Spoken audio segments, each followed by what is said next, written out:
নমস্কার, আমি মৌসুমি ইন্ডিয়ান রসিক রসই চ্যানেলে আপনাদের স্বাগত জানাই। আজ আপনাদের কাছে এক মজাদার রেসিপি নিয়ে এসেছি, চিকেন চিজ বল। এটি তৈরি করতে প্রথমে নিয়েছি চিকেনের ব্রেস্টের অংশ 300 গ্রাম, রসুন 5 থেকে 6 কোয়া, ধনেপাতা, লঙ্কা যে যেমন ঝাল খাবেন, আমি এখানে 3টি নিয়েছি, আদা 2 ইঞ্চি মতো স্লাইস করে কাটা, 2 টেবিল চামচ সাদা তেল, কর্নফ্লাওয়ার, ব্রেড ক্রাম্ব, ব্রেডের সাদা অংশগুলোকে ব্লেন্ডারে ঘুরিয়ে নিতে হবে, কর্নফ্লেক্সকেও ব্লেন্ডারে হালকা করে ঘুরিয়ে নিতে হবে, চাট মশলা, মোজারেলা চিজ, একটা লেবুকে স্লাইস করে কেটে নিয়েছি, গার্নিশিংয়ের জন্য পেঁয়াজকে গোল গোল করে কেটে নিয়েছি, 1 টেবিল চামচ হার্বস, 1 টেবিল চামচ চিলি ফ্লেক্স, আর স্বাদ মতো নুন। যে 300 গ্রাম চিকেনের ব্রেস্টটা নিয়েছি সেটাকে আমি টুকরো টুকরো করে কেটে নেব, পিস পিস করে ছোট ছোট টুকরো করে কেটে নেব। এবার সেই ছোট ছোট টুকরো করা অংশগুলোর মধ্যে আমি একটু 2 চামচ মতো নুন দিলাম। তারপরে একে একে সব ইনগ্রিডিয়েন্টসগুলো আমি দেব। তার মধ্যে লেবু চিপে দিচ্ছি, 2টো স্লাইস করা লেবু আমি চিপে দেব। এরপরে কিছু ধনেপাতা, 3টে লঙ্কা এবং রসুন, 2 থেকে 2.5 ইঞ্চি মতো কেটে রাখা আদা স্লাইস করে রাখা, সেটাকে দিয়ে দিলাম। এরপর সব কটাকে একসাথে মিক্সিতে আমি দিয়ে দিলাম এবং এটাকে ব্লেন্ড করে নেব, ভালো করে ব্লেন্ড করে নেব। ব্লেন্ডের পর দেখুন এই টেক্সচারটা এইভাবে এসে দাঁড়িয়েছে। এবার তেল মাখিয়ে নিয়ে ছোটো ছোটো বলের আকারে করে নিচ্ছি এবং মাঝখানে এইভাবে দাবিয়ে গর্ত করে নেব এবং ওর ভিতরে মোজারেলা চিজটাকে ঢুকিয়ে দেব, কারণ যখন আমরা খাবো তখন ভিতর থেকে চিজের যে ফ্লেভারটা সেটাও আমরা পাবো। এইভাবে ভালো করে মুখটাকে বন্ধ করে নিতে, হাতে অবশ্যই কিন্তু তেল মাখিয়ে নিতে হবে, নাহলে হাতে লেগে যাবে। এবার দেখুন ছোট ছোট বলের আকারে আমি গড়ে নিয়েছি। তারপরে 2-3 চামচ আমি কর্নফ্লাওয়ার নিয়ে নিয়েছি একটা পাত্রে এবং অল্প অল্প জল দিয়ে সেটাকে ভালো করে নেড়ে মাখিয়ে নেব, দিয়ে একটা গোলার মতো তৈরি করে নিচ্ছি।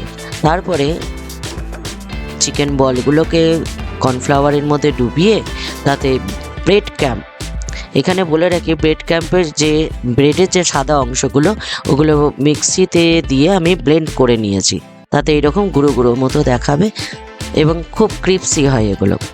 দেন কেউ একটা কোট করতে পারেন, কেউ আবার ডবল কোটও করতে পারেন। আমি প্রথমে একটা কোট করে দেখাচ্ছি, দেন ডবল কোট দেব। এইবারে ডবল কোট দিচ্ছি আমি, কর্নফ্লাওয়ারে ফের তাকে ডুবিয়ে আবার ব্রেড ক্রাম্বের মধ্যে সেটাকে ভালো করে মিক্সড করলাম। তাহলে কোটটা ভালো হলে বেশ মুচমুচে ভাব হয়, খেতে খুব ভালো হয়। দেখুন হাতে করে সেটাকে আমি বলের মতো করে দিয়ে দিলাম। আর একটু অন্যভাবে করতে চাইলে কর্নফ্লাওয়ারের মধ্যে একটু 2 চামচ নুন মিশিয়ে তার মধ্যে চাট মশলা মেশালাম 1/2 চা চামচ, তারপরে ভালো করে মিক্সড করে গোল বলগুলো তার মধ্যে ডুবিয়ে ব্লেন্ড করা কর্নফ্লেক্সের মধ্যে, এর ফলে এটা অনেক বেশি ক্রাঞ্চি অ্যান্ড ক্রিপসি হয়। আপনারা এইভাবেও করে দেখতে পারেন, ব্রেড ক্রাম্ব না থাকলেও কর্নফ্লেক্স ঘরে থাকলে এটা দিয়েও আপনারা করতে পারেন। তাই 2ভাবে আপনাদের দেখিয়ে দিলাম। এইভাবে বলগুলো তৈরি করে নিলাম।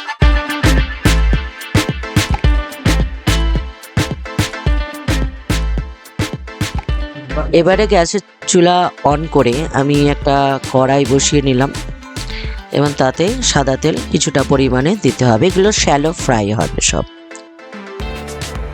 হালকা হিটে সিমে আমি বলগুলোকে আস্তে আস্তে, কোনো হাই হিট দেওয়া যাবে না, লো হিটে এগুলোকে আস্তে আস্তে করে নাড়তে হবে। আমি বলগুলো ছাড়ছি পরপর পরপর, খুব বেশি বল ছাড়বেন না, তাতে ভেঙে যাওয়ার চান্স থাকতে পারে।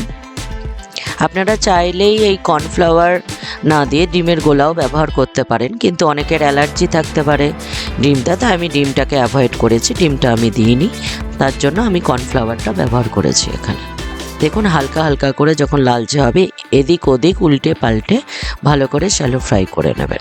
দেখুন কি সুন্দর লালচে লালচে হয়ে এসেছে, খুব বেশি লাল করবেন না, হালকা হালকা আছে, হালকা হালকাভাবে লাল করবেন। কিন্তু সাদা অংশ যেন না থাকে সেদিকেও লক্ষ্য রাখবেন। আমি এইভাবে বলগুলো তুলে নিয়ে একটা প্লেটের মধ্যে সাজিয়ে দিলাম। এইভাবে তৈরি হয়ে গেল আমার চিকেন চিজ বল। ভালো লাগলে সাবস্ক্রাইব করুন, লাইক, শেয়ার, কমেন্ট করে দিন। Thank you.